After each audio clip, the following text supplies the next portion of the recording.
मुफ्ती साहब ज़कात की, सदक़ात की, खैरात की हम बात करें और बहुत इंपॉर्टेंट है, जैसे हमने कहा कि तकरीबन 32 मकामात पर नमाज के साथ ज़कात का जिक्र आया। तो बताइए इसकी बुनियादी शराइत हैं क्या और किन लोगों पर फ़र्ज़ है? यहाँ से इब्तदा करते हैं, फिर आगे बढ़ें। नहमदुहु व नसल्ली अला रसूलिहिल करीम। देखिए, इस्लाम ने जो भी अहकामात दिए हैं उसके पीछे लॉजिक और हिकमत ज़रूर होती है। कुरान करीम में अकीमुस्सला व आतुज़्ज़का अक्सर इन दोनों को एक साथ जिक्र किया गया है। इसमें हिकमत यह है कि नमाज बदनी इबादत है और ज़कात माली इबादत है, तो दोनों इबादतों का जब मजमुआ होता है तो इंसान अल्लाह की नज़र में मुकर्रब, महबूब और पसंदीदा बन जाता है। नादिया बहन ने अभी जो सवाल किया तो इसी को तसव्वुफ़ की रूह कहते हैं। सुभान अल्लाह। और ये हदीस पाक से साबित है, अंतअबुदल्लाह का अन्नका तराहू, कि अल्लाह की इबादत यूं डूब कर करो गोया कि तुम अल्लाह को देख रहे हो। फ़इन लम तकुन तराहू फ़इन्नहु यराक, अगर ये यकीन नहीं बन रहा तो इतना ज़रूर बने कि अल्लाह मुझे देख रहा है। ये इस्तेहज़ार होता है। तो ज़कात का जो हिकमत है, एक हिकमत तो ये है कि माल जो है इंसान के लिए फितना है। हदीस पाक में आया लिकुल्लि उम्मतिन फितना व फितनतु उम्मती अलमाल, कि हर उम्मत के लिए एक ख़ास चीज़ फितने का सबब है, मेरी उम्मत के फितने का सबब माल होगा। तो अब इस माल की मोहब्बत दिल से कैसे निकले, उसके लिए ज़कात का हुक्म है, उसके लिए विरासत का हुक्म है, उसके लिए वसीयत का हुक्म है, उसके लिए इन्फाक फ़ी सबीलिल्लाह का हुक्म है, उसके लिए कफ़ारा देना है, उसके लिए फिदिया देना है कि माल खर्च करते रहो माल की पाकीज़गी के लिए। एक बात।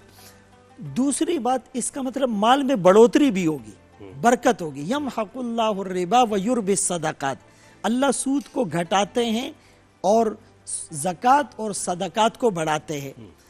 तीसरा मकसद ये है कि ये माल मुआशरे में कहीं मुर्तकिज़ होकर, मुंजमद होकर कुछ ख़ास लोगों के पास न चला जाए।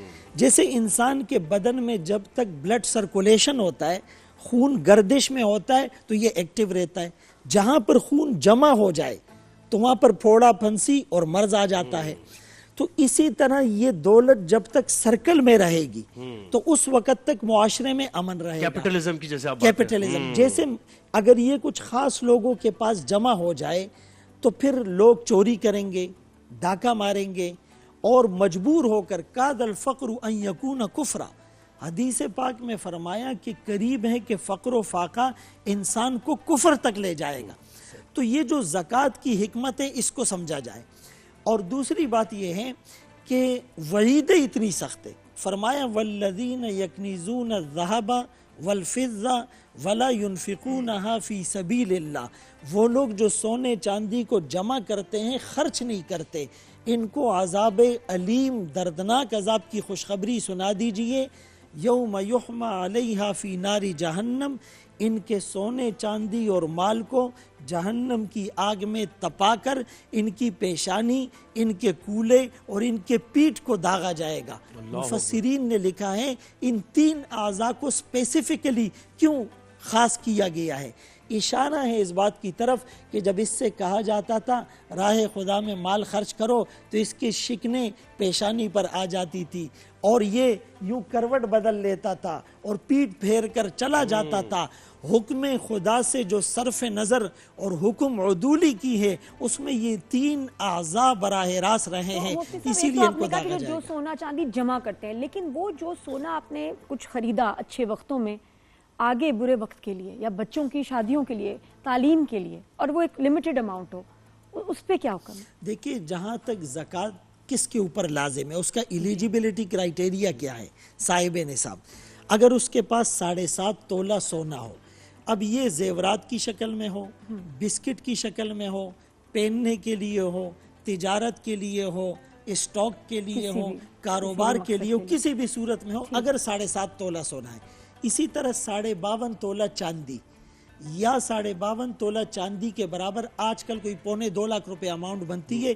इतने कैश पैसे या तिजारत का सामान या ज़रूरत से ज़ायद सामान जिसके पास भी होगा, अच्छा कैलकुलेशन में वो देखेगा मेरे पास सोना कितना है, चांदी कितनी है और कैश रकम कितनी है, तिजारत का सामान कितना है, और वो गाड़ी और वो प्लॉट और वो मकान जो बेचने की नीयत से है उस पर ज़कात है। जो रहने या किराए पर दिया है उस पर इस्तेमाल ज़कात में है नहीं। अच्छा, इस्तेमाल जिसमें रह में। रहे हैं वो नहीं, जो कि आपकी इन्वेस्टमेंट है, आपका एसेट है। आपकी नीयत ये कि इसको मैं बेचूंगा, अच्छा, नंबर 1। अच्छा, इसी तरह प्राइस बॉन्ड आपके पास पड़े हुए, आपने बीसियां भर रखी है, आपने किसी को कर्ज दे रखा है, आपने किसी को अमानत दे रखी है, आपके पास शेयर्स के हिस्स वो आपके पास मौजूद है, आपके पास कौमी बचत स्कीम का सर्टिफिकेट है, आपके पास प्रोविडेंट फंड है, यानी इस तरह की बहुत सी आपके पास खाम माल पड़ा हुआ है।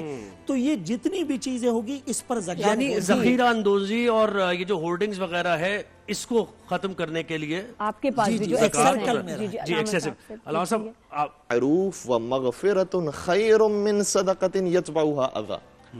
कभी कभार कोई मीठी बात कहना, अच्छे तरीके से दुआ कर देना, ये ज्यादा बेहतर होता है उस सदक़े के मुकाबले में जिसके बाद एहसान जताया जाए। क्या बात, तो रिवायात के अंदर आया है कि मीठी बात कह देना, किसी को वक्त दे देना, खुशी के साथ किसी के साथ पेश आ जाना, ये भी बहुत बड़ा सदका है। मुस्कुरा जाना ये भी सदका है। अच्छा क्या मौत से बचा सकता है सदका? जी बिल्कुल, रिवायात के अंदर आया है कि इंसान की उम्र को बढ़ाता है, इंसान के रिस्क में बरकत अता करता है, औलाद में बरकत अता करता है। तो सदक़े के बड़े फ़वाइद हैं, यानी दुनियावी फ़वाइद भी इसके बहुत ज़्यादा हैं, उखरवी फ़वाइद भी बहुत ज़्यादा हैं। हत्ता सूरह मुनाफ़िक़ून के अंदर जो आखिरी हिस्सा है उसके अंदर ये बयान किया, व अनफ़िक़ू मिम्मा रज़क़नाकुम मिन क़ब्ल अन यअतिय अहदकुमुल मौत फ़यक़ूल रब्बी लौला अख़्ख़रतनी इला अजलिन क़रीब फ़अस्सद्दक़ व अकुम मिनस सालिहीन।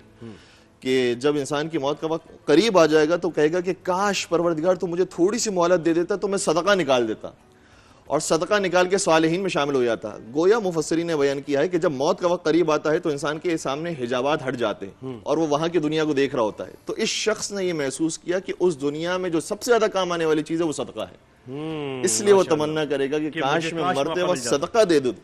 तो अलावा साहब फिर मुझे एक सालिहीन में खुम्स शामिल भी यानी ये यानी फ़िक़्ह जाफरिया में खुम्स भी है, ज़कात का वही तरीक़ाकार है सेम, क्योंकि ज़रा सी इसमें कन्फ्यूजन कहीं ना कहीं।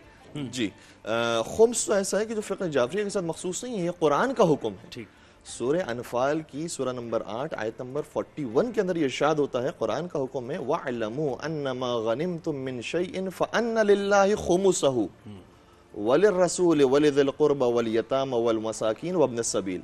जान लो कि जो गनीमत में जो माल तुम्हें हासिल होता है उसमें हक है अल्लाह का, उसका 5वां हिस्सा निकाल दो अल्लाह के लिए, उसके रसूल के लिए, रसूल के क़ुरबा के लिए और यतीम मिस्कीन और मुसाफिरों के लिए।